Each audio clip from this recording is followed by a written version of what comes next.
So my girlfriend said I should have my camera on when I do these videos. It's going to add a certain dynamic to them. I don't know if it's going to be good or bad. I really don't. But here we are. Um, so this mid-season, this like mid-season break, it's well underway in Counter-Strike. There have been so many strange roster moves. G2 going absolutely mental, dropping both Alexi B and Jax, JKS and Hooksy looking to sign for them. I think it's all over the place. Some Pious moving to Ents is one that has particularly angered me, breaking that Movistar Riders core, which is such a shame. If you want to watch my video on Movistar Riders where I absolutely trash them, then please do because they proved me the fuck wrong at Cologne. And I'm pleased about that. I'm pleased about that because I love that team. I said in that video I love the way they play. But one of the moves that I think maybe didn't go under the radar, but now that it's happened, I think people are going to forget about it and forget about the significance, perhaps, is degster going to OG. Degster, 23 years old, I think he is, coming from Spirit, who were on the up and up in the last 6 months, did very well at the major, took phase,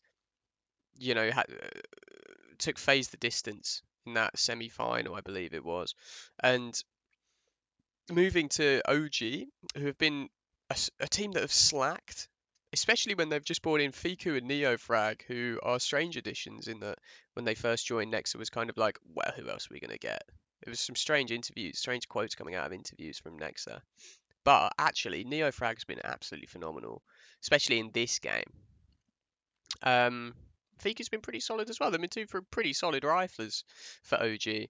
And with Flames as well, one of the Israeli stars. Um, and now degster, such a consistent AWPer. That's what I want to look at. He's consistent. He's certainly disciplined in these early games for OG, but he has that flair, solid rifling, a varied CT side, very patient, sometimes too patient. It's quite boring to watch at times, especially T side does too. But a disciplined AWPer who's going to consistently hit the shots that you need him to hit. That's what degster is. And I want to look at this round to showcase that. Specifically the discipline in the early part of this video. You have degster on the AWP. This game, by the way, was in Blast. It was the opening game of Group B.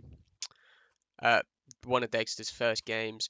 And OG actually beat Na'Vi in this series. This is map 3. They won this game. Surprise the odds. So if you look here, a very aggressive start to the round with that run boost. Immediately he's put down to 13 HP, but he dips. He gets the F out. It would be very easy once you're committed in that situation. Like once you've been ram boost down mid, it's so. I mean, why wouldn't you just stay there? You know, you're just like, oh well, fuck it, I'm here now. But he falls back. He falls back, and he is aware of where the gap is in the setup from the start. You know, it's almost like even when he's mid, he's thinking, damn, they could push A main while I'm mid. Well, we're going for this aggressive mid play. Maybe Nexus said it. They could push A now. So he goes back and he gets his cone of vision down here to ensure that that slow walkout A, which teams sometimes do, like a quiet A walkout, when they're putting pressure on elsewhere in the map, teams often leave A open, and that's exactly what Na'Vi do. And the timing is awful for OG. But the awareness from degster was there. He got timinged. Maybe he got a com that said could be mid, could be mid. But Flames is there to pick up the slack from Donut. Isn't aware that the bomb is there and they over-rotate to B here in this kind of middle part of the round. This is where the consistency comes in. Gets a really nice timing on SDY. Sees a sliver of the body. Brilliant shot onto him. Really shuts him down. But what he did in being ran boost mid and then immediately falling back, he kept himself alive for this 3v3, what was a 3v3 that has now been cut down to a 3v2 situation. And that is absolutely integral, even though they over-rotate, even though they misread on the play from Na'Vi. And it was always an A play in the round, and they, SDY was alert B. They are alive for Nexa to gather the troops to 3-man push through Donut, which is his call, I assume. And it's crucial to me that Nexa's alive, because it's not actually, this isn't degster's idea, this isn't how degster's playing. But the decision-making here, the micro decision-making, is key to the round being won as well. The smoke goes down, kind of cutting off Temple, and he plays the edge.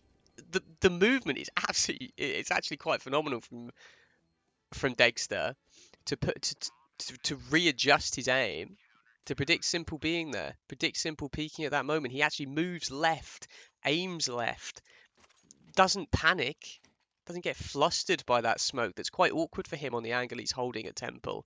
Because he has temple covered, the smoke's unnecessary, really, when they've got 3 people alive. Not unnecessary, but it's kind of superfluous.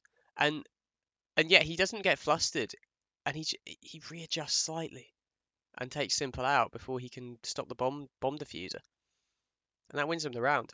And and the only reason he's there is because he fell back from mid. And there's a round which I'll probably overlay at some point on Dust 2, which is very similar to this, where he falls back, where he takes this he takes this aggressive angle mid on Dust 2. He's kind of playing back A long, and he takes the angle, he takes the peak. This is also when he's playing on OG against Ents, and he falls back to a default position in pit and A long to kind of cement the round. Doesn't over peak mid. I think it would be very easy as an AWPer. I think he's against an eco as well, maybe. Um, to over peak mid, but he doesn't. He falls back, and perhaps it's got something to do. Perhaps it's got something to do with the fact that it's still early doors for him in OG, and it's still some of his first games, and he's playing more reserved intentionally, so that he doesn't, overstep the mark. He's not a maverick coming into his new job. No one likes a maverick. This round hopefully ties into what I was just saying.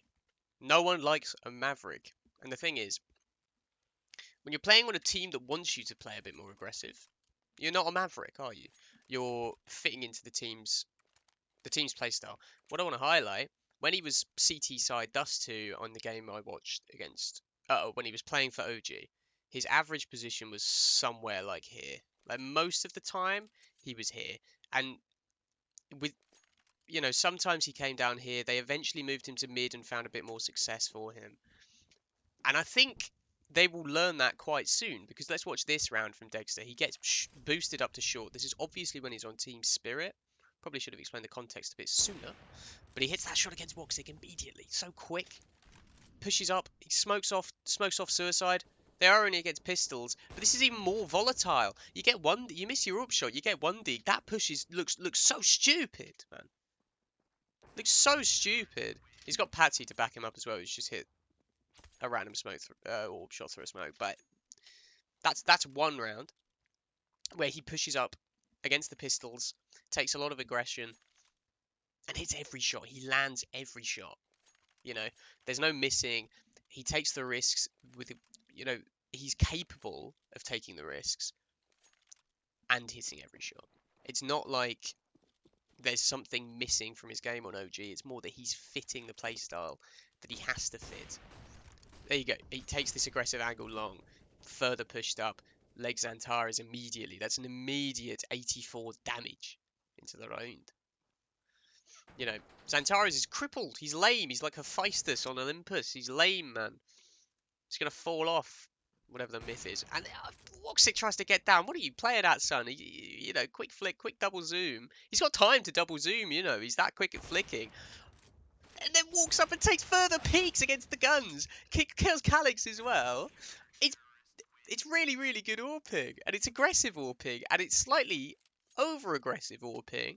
And it's what I said he didn't do. But I think what it shows is he's capable of this discipline on OG when he needs to be. And as the round on Dust 2 when he was playing under Nexa, the round on Ancient where he both times he falls back from mid. In these rounds he's pushing up. He's taking further peaks when he feels the confidence flowing through him and he's capable of it. When he, in the right environment, in the right game, he's capable of it. And in the right environment and the right game, he's capable of reining it in a little bit, playing a bit more passive, and he's got the consistency to land shots at range, at close range. He's a solid AWPer, man. He's such a good pickup for OG. And I think that's, versatile. That's what they're getting. I mean, really, I've said nothing in this video apart from he's a really good AWPer, which is probably already very, very common knowledge anyway.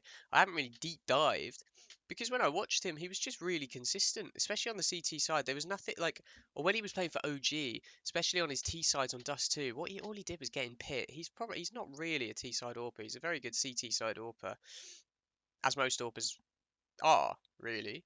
Um, Especially CIS AWPers.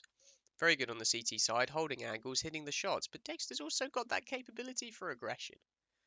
And we see it in that long round, especially when he takes that second peek against Antares and sticks around for more. He could have easily just sat Carr, but instead he went, put himself in an isolated position, took a risk, and it paid off. And the same with the short push. In conclusion, Dexter from OG should not be underrated. Dexter to OG should not be underrated as a roster move. I think it's a big shame for Spirit. Such a young team who were doing so well within themselves. I think all these kind of larger organizations coming in, ransacking these squadrons, Copenhagen Flames falling apart is very sad to see. Um, Obviously, Movistar, right, the Sun Pius move has kind of angered me a bit today. That news has just come out today, especially for Hades, who's what 22, 23. Granted, inconsistent as hell, but and Spinks leaving to join Vitality as well is very sad. When he was doing so well on Ents, and Ents were coming up and really challenging the big six, to use a Premier League analogy. It's kind of like whenever Newcastle have had a solid team and then all their players just get ransacked, or like a you know, it's a shame to watch a team fall apart like that after one good season, whatever. So you want to see the hierarchy challenged as a good socialist, you know, as a good left wing Counter Strike girly. I want to see the hierarchy challenged, and OG, I suppose, are still a kind of a smaller team and capable of doing that. So we'll see where it goes. I'm quite hopeful. I'm always quite hopeful. I'm a very hopeful person. I don't like looking at the negatives in things. And I think this has got me hopeful for the future of OG. I want Nexa to do well. For some reason, don't really know why. I just, I think I quite liked. I wanted G2 to win in Stockholm, sort of. So I want Nexa to do well. It's a very similar conclusion to, well, it's not really similar at all, but I think OG have the capability to challenge in a couple of tournaments, especially with how they played in Blast and how well they played against Na'Vi. And I think Dexter's just a really good addition, and I'm glad he's getting the chance on a different roster, perhaps, to kind of expand his game, rein it in, and learn different things from a different IGL.